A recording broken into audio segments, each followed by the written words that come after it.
아, 내가 마통을 뚫어야 되는데, 고정을 4.5%고, 변동을 3.5%네. 그러면은 무조건 변동으로 하는 게 유리한 거 아니냐?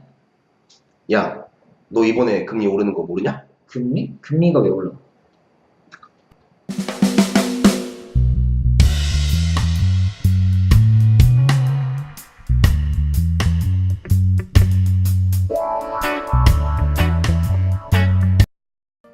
변동이랑 고정이랑 뭔 차이냐? 야, 내가 설명을 해줄게. 고정금리라는 거는 내가 가입되어 있는 기간 동안 시중금리에 관계없이 이자율이 변하지 않는 거. 그래서 우리가 예금이나 적금 같은 거 하잖아. 그러면 너 적금하고 있지, 지금? 어, 적금 몇 프로짜리 하고 있냐? 한 2점 중반? 그래, 그러면은 우리가 예를 들어서 2.4%라고 한번 해보자. 그리고 적금을 2년 동안을 해. 그러면 그 2년 동안 네가 적금한 금액에 대해서 2.4%에 대한 이자를 받게 되는 거지. 맞아, 맞아. 그래서 예금 상품은 대부분 고정금리야. 그런데 또 예금 상품만 있는 건 아니고 대출을 받을 때도 아까 네가 마통 뚫는다 그랬잖아. 그럼 마통에 4.5%짜리다. 그러면은 4.5%에 대한 이자를 내면서 네가 돈을 빌리는 거지. 그럼 변동은? 그 변동이라는 거는 내가 가입되어 있는 기간 동안 예를 들어서 5년이라고 해볼게. 그러면은 5년 동안 이자가 고정되어 있는 게 아니고 뭐 3개월, 6개월 또는 1년 이 시기에 따라서 이자율이 변해. 그러니까 일정 기간마다 변경된 금리로 적용을 받는다. 그렇지. 그러면은 너 6개월짜리라고 해볼게. 내가 오늘 돈을 빌렸어. 그러면은 6개월 뒤에 이자가 오를 수도 있고 내려갈 수도 있는 거지. 근데 내가 아까 마통 뚫으려고 알아보니까 변동금리가 한 1% 정도 더 싸거든. 그렇지. 변동이 더 유리할 것 같은데. 근데 그걸 잘 생각해봐야 돼. 내가 6개월로 계속 예를 들어줄게. 처음에 네가 변동금리로 고정금리보다 싸다고 빌렸어. 그렇지? 근데 6개월에 한 번 이자가 바뀌어. 근데 그 다음 6개월에 이자가 올랐어. 그러면 네가 처음에 냈던 이자보다 상대적으로 이자가 높아지는 거지. 근데 그 다음 6개월에 또 올랐어. 야, 그러면 네가 내야 되는 이자가 더 많아지는 거잖아. 그러면 그 이자 올라가는 만큼 네 월급 올라가냐? 안 올라가지. 그렇지. 처음에는 싸다고 좋다고 이득하면서 빌렸다가 그 다음에 나중에 이자 갚는데 허덕이려고. 그렇긴 한데 이번에 내가 마통 뚫으려고 하는 거는 좀 금방 갚을 계획으로 뚫는 거거든. 근데 이제 너 같은 경우는 변동금리를 하는 게 유리할 수도 있어. 왜냐하면 너는 돈을 빨리 갚을 거잖아. 음, 근데 사람마다 돈을 빌리는 액수라던가 아니면은 뭐 너는 1년 안에 갚을 건데 어떤 사람은 10년 이상 돈을 빌려야 돼. 또 사람마다 내 돈을 갚아야 할 능력이 다를 수도 있는 거고. 그래서 뭐 무조건 변동금리다, 고정금리다 그게 아니라 나한테 맞는 금리를 선택을 해야 되는 거지. 그러면 어떤 경우에 고정금리를 써야 되고 어떤 경우에 변동금리를 써야 되냐 그걸 내가 지금부터 설명을 해줄게. 자, 그러면 우리가 두 개의 가정을 해볼게. 하나는 금리에 대한 거야. 어떠냐? 변동금리는 3.5%로 시작을 해. 그리고 고정금리는 4.5%로 시작을 하는 거야. 그게 하나의 가정. 그리고 두 번째 가정은 변동금리는 6개월마다 0.5%포인트만큼씩 올라간다. 라고 하고 시작을 해볼게.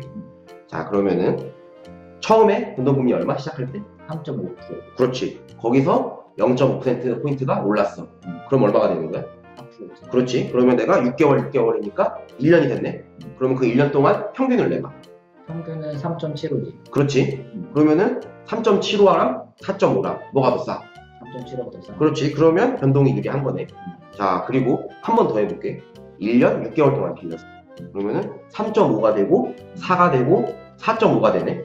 그러면 그거 세 개 평균 내면 거야. 세계 평균은 4지. 그렇지. 그러면은 4.5보다 4가 더 싸네. 그리고 한 번만 더 해볼게. 3.5에서 4가 되고 4.5가 되고 이번에 5가 됐어. 그렇지? 그러면은 4.5보다 5가 어때? 더 비싸지. 그런데 그거를 평균으로 한번 내보자. 평균으로 하면 얼마야?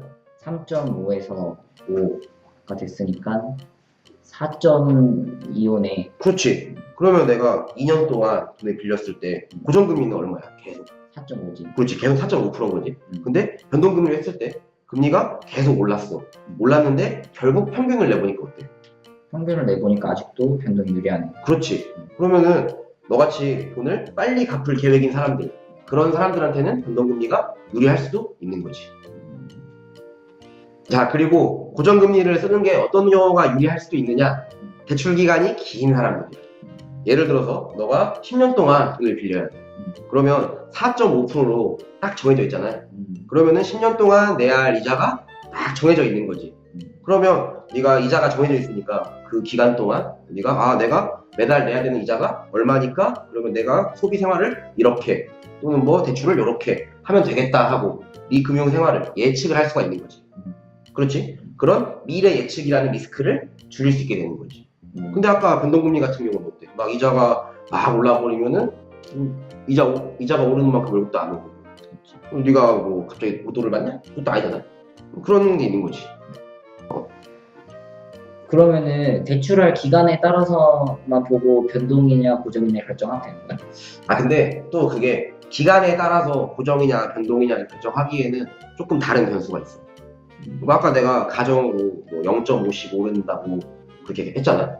근데 0.5가 아니라 갑자기 1이 될 수도 있는 거고. 근데 그 변동금리라는 게 항상 금리가 오르는 것만은 아니거든. 뭐 금리가 떨어질 수도 있는 거고. 아니면 갑자기 막 큰 폭으로 오를 수도 있는 거고. 그래서 우리가 가장 중요한 거 금리를 예측을 해보는 거야. 예측? 그걸 네가 뭔 수로 예측해? 내가 특별한 기술은 있는 건 아니지만 예측해볼 수 있는 방법이 있어. 너 기준금리라고 들어봤냐? 기준금리? 그 기준금리라는 게 한국은행에서 발표하는 거거든.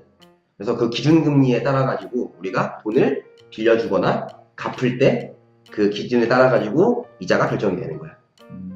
한국은행에서 지금 발표한 기준금리는 1.5%. 근데 그 1.5%가 몇 개월 뒤에 인상이 될 수도 있는 거고 인하가 될 수도 있는 거지. 아무튼 모른다는 거 아니야 당장은? 6개월 뒤에 어떻게 될지? 근데 그거를 우리가 따라가 볼 수는 있어.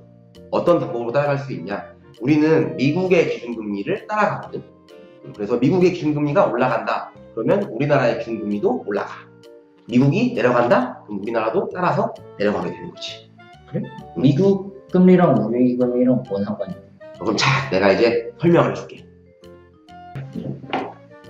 그러면 우리가 미국의 기준금리를 지금 한번 봐보자. 미국의 기준금리가 1.5%에서 1.75%까지거든? 그러면 지금 당장 미국의 기준금리가 우리나라보다 어때? 아까 1.5라고 했으니까 미국이 더 높네. 그렇지. 1.7은 미국이 더 높잖아. 그러면 우리나라가 따라가야 돼. 왜 따라가야 되느냐? 설명을 해줄게.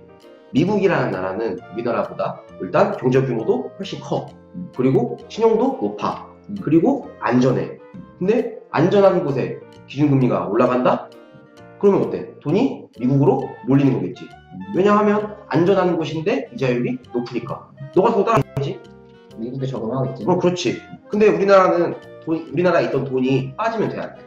안 되지. 그거 결코 좋은 건 아니거든. 그러니까 어때? 우리나라도 이자를 따라서 올리는 수밖에 없는 거야. 그래야 우리나라에 있는 돈이 남아있는 거니까. 그렇지? 그러면 우리나라의 기준금리가 올라갔어. 미국 따라가지고.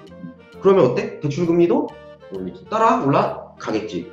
그러면 내가 처음에 3.5%로 시작한 변동금리가 갑자기 6개월 뒤에 4.5%가 될 수도 있는 거지. 폭이 0.5% 이상이 될 수도 있다. 그렇다는 거지. 왜냐하면 갑자기 미국이 금리를 또 올릴 수도 있는 상황인 거니까. 그래서 앞으로 변동금리가 어떻게 될 거냐? 아마 내가 봤을 때는 오를 것 같아. 왜? 미국의 기준금리가 계속 오르고 있으니까. 그리고 오를 것으로 예측이 되니까. 그렇게 해서 따라 올라가. 우리나라의 기준금리가. 그러면은 변동금리도 따라서 올라갈 수도 있다라는 거지. 그러면 대출을 받을 때 고정인지 변동인지 선택을 하려면은 대출 기간하고 미국 금리의 변동을 살펴보면 되는 거네. 근데 꼭 그것만 있는 건 아니고 내가 고정이냐 변동이냐를 결정할 때 그 두 가지만 가지고 하는 건 아니야. 뭐 예를 들어서 정부의 정책 또한 영향을 끼칠 수도 있는 거지. 그럼 이제 우리가 한번 두 개로만 정리를 해보자. 어떤 경우에 고정금리로 대출을 받는 게 좋을까? 자, 첫 번째, 오랫동안 빌려야 하는 사람들. 왜? 미래 예측을 할 수가 있으니까. 그리고 앞으로 금리가 오를 것으로 예상이 될 때. 그렇지. 그러면은 금리가 계속 올라도 나는 이자가 고정되어 있는 거니까. 그러면 어떤 경우에 변동이 유리하느냐? 그거는 고정의 반대로 생각해 보면 됩니다. 아까 첫 번째, 짧은 기간 빌리고 갚을 사람들. 그리고 두 번째로는 앞으로 금리가 오르는 게 아니라 반대로 떨어져 버려. 아니면 지금 금리가 계속 유지가 될 때. 지금 금리가 계속 유지가 되면은 변동금리가 어쨌든 처음엔 싸잖아. 그래서 계속 그 금리로 유지할 수가 있게 되는 거지.